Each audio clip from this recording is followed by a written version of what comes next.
Olá pessoal, bom dia! Aqui quem está falando é Tia Tassiane, professora da turminha do segundo ano. E nós vamos dar início a mais uma aula da nossa escola, Centro Educacional Paideia. Vamos lá?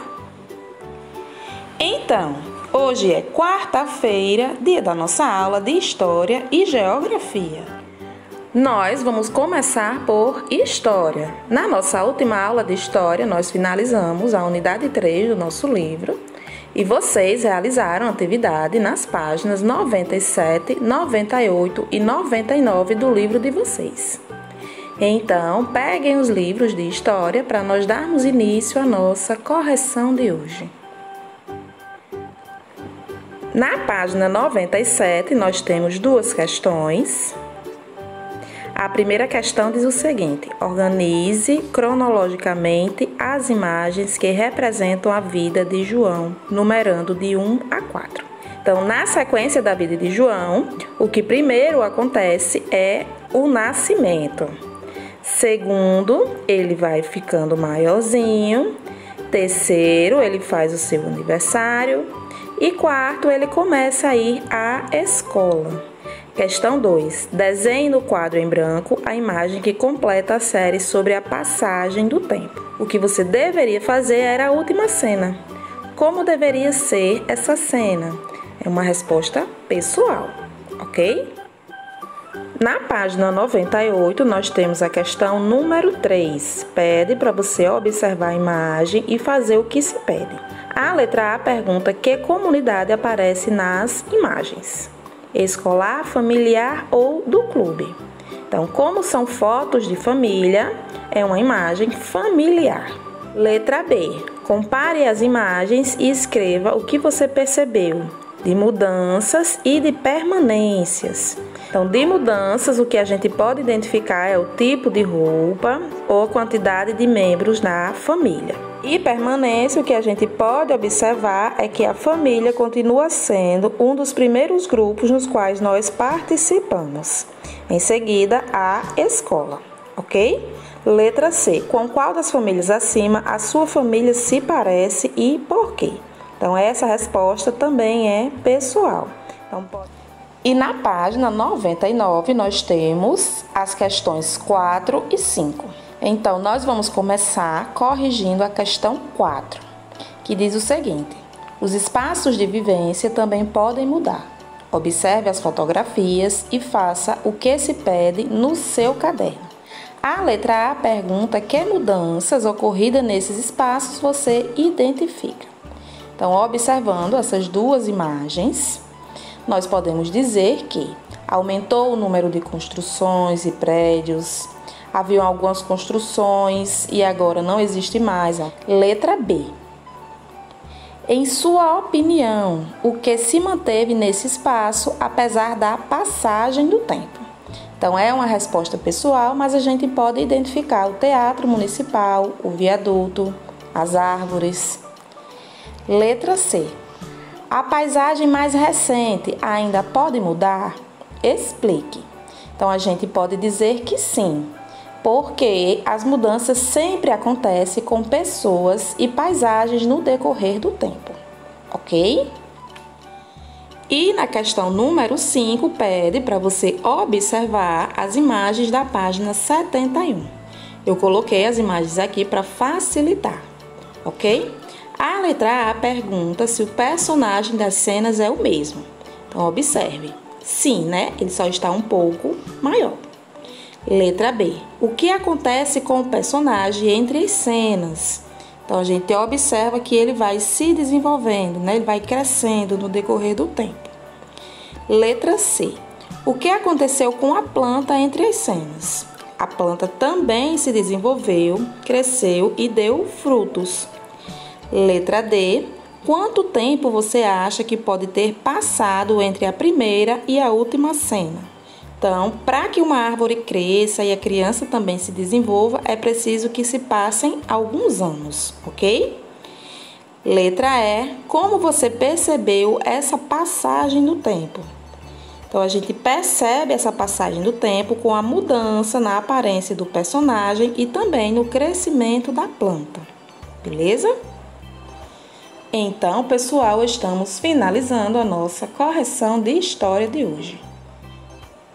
E agora, dando continuidade à nossa aula, hoje nós vamos dar início à unidade 4 do nosso livro, que fala sobre mudanças. Nós vamos observar as mudanças que acontecem no espaço com o passar do tempo. Então, para começar, eu gostaria de mostrar essa imagem, que é do pátio de um colégio no município de São Paulo. E esse texto conta um pouco desse lugar e como as atividades humanas podem transformar as comunidades. E esse texto conta um pouco desse lugar e como as atividades humanas transformam a comunidade. Então, ele fala que essa escola foi construída por padres portugueses, que criou uma escola religiosa para os indígenas e, aos poucos, esses indígenas foram cristianizados, que significa foram convertidos para o cristianismo. Nesse povoado, os padres ensinavam os indígenas a ler, além da religião católica, que era da cultura portuguesa. Os indígenas, por sua vez, trabalhavam nas roças, faziam serviços domésticos, transportavam mercadorias de uma cidade para outra e compartilhavam com os portugueses. Em poucos anos, outros povoamentos indígenas cristianizados surgiram nas vizinhanças. Eles deram origem a atuais bairros da cidade de São Paulo, como São Miguel Paulista e Santo Amaro, e as cidades vizinhas como Guarulhos, Carapicuíba e outros bairros. Então perceba que, ao longo do tempo, as pessoas vão construindo lugares, e isso faz com que essas atividades humanas transformem os lugares, beleza? A construção de edifícios grandes como a escola pode provocar diversas transformações em uma comunidade. Vamos observar. Com essa escola, por exemplo, podem chegar novos moradores na região, com estudantes, professores e outros profissionais. Aos poucos, lojas como padarias e mercados podem ser inaugurados para atender os moradores da região e os trabalhadores da escola. Além disso, podem ser criados ainda postos de saúde, hospitais, praças, delegacias, parques e terminais de ônibus. Assim, aquela comunidade que era pequena pode se transformar até se tornar em um bairro grande e bastante povoado.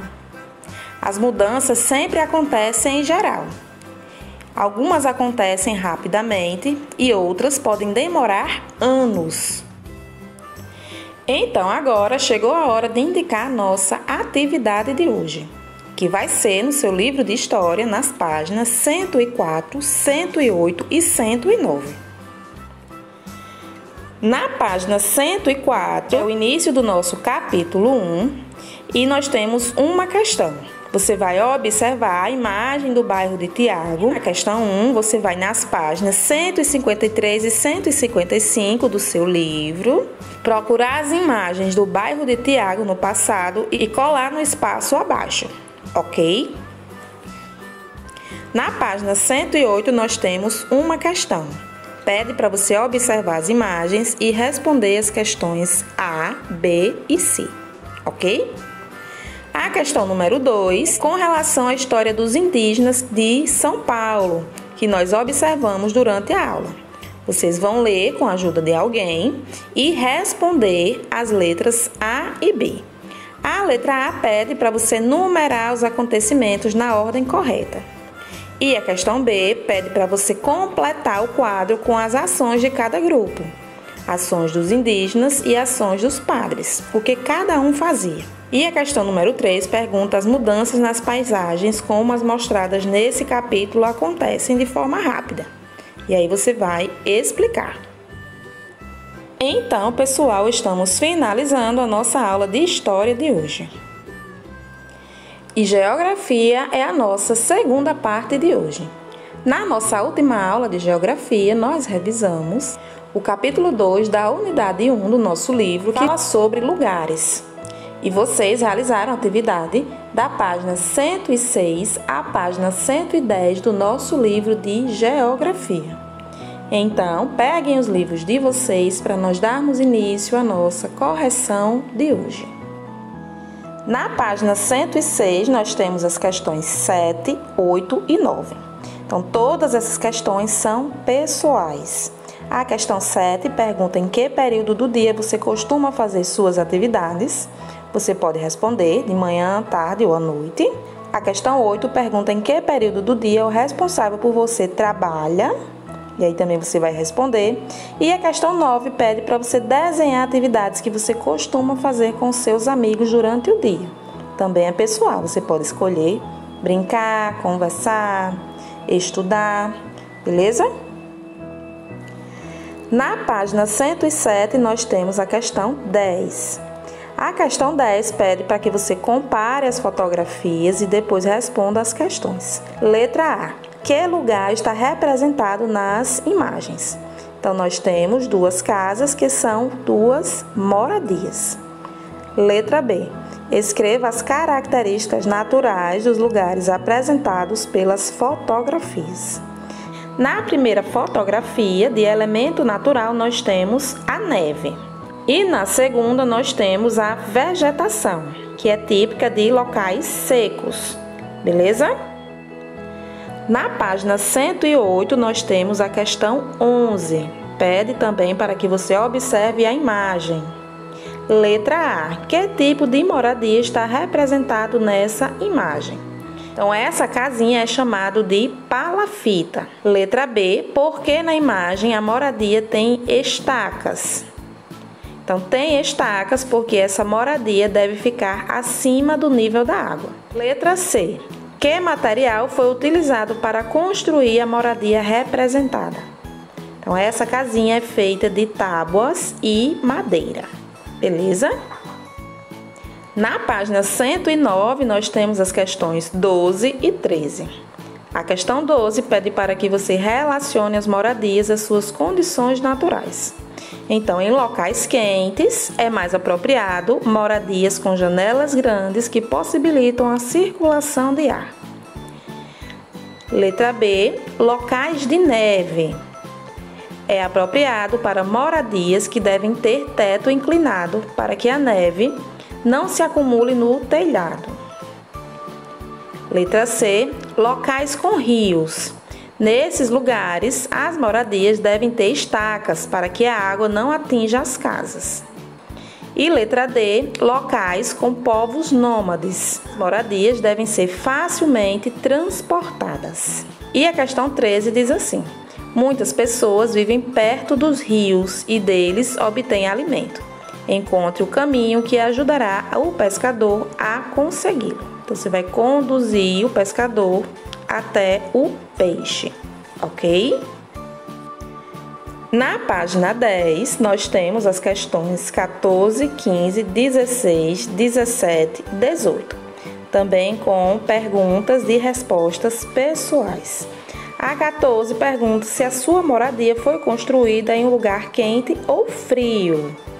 Então, como a gente mora aqui na região Nordeste, a gente sabe que esse local é um local quente, ok? 15. Sua moradia foi construída em lugar chuvoso ou seco. Aqui na nossa região é um lugar seco. 16. Sua moradia tem algumas características relacionadas à natureza do lugar onde você vive. Qual? Você vai escrever de acordo com a sua moradia. 17. Considere o lugar onde você vive. De que características da natureza você mais gosta? Resposta pessoal. 18. Escreva as características da natureza do lugar representado. Então, que características da natureza a gente pode observar? A gente pode indicar a vegetação, né, o rio, ok? Então, pessoal, estamos finalizando a nossa correção de geografia de hoje. E agora, dando continuidade à nossa aula de geografia, hoje nós vamos fazer revisão da unidade 2 do nosso livro, que fala sobre as escolas. Na unidade 2, nós vimos que a escola é o lugar onde nós vamos aprender muitas coisas e também que existem diferentes escolas e diferentes formas de organizar o espaço de sala de aula. Então, dependendo do local, dependendo de onde esteja, essa escola pode ser diferente, né? Existem escolas indígenas, existem escolas religiosas. Nós aprendemos que é possível se localizar usando as referências espaciais, a vista de cima, da direita, da esquerda, vista de dentro, de fora, de trás e também diversas formas de observar o espaço. Essa imagem, por exemplo, é uma imagem de um bairro vista de cima. E também nós estudamos que a gente percorre diferentes caminhos para chegar aos lugares, como de casa até a escola. E uma forma de representar os caminhos é desenhando o mapa desse lugar, fazendo o percurso desse local, ok? Então, nesse caminho, a gente pode também observar várias paisagens diferentes e coisas diferentes. Então, agora que a gente já revisou, chegou a hora de indicar a nossa atividade de geografia, que também é o nosso trabalho do bimestre. Hoje, vocês vão responder as páginas 111, 112, 113, 114, 115, 116 e 117 do nosso livro, ok? Então, pessoal, estamos finalizando a nossa aula de hoje. Até amanhã e um beijão de tia Tassi.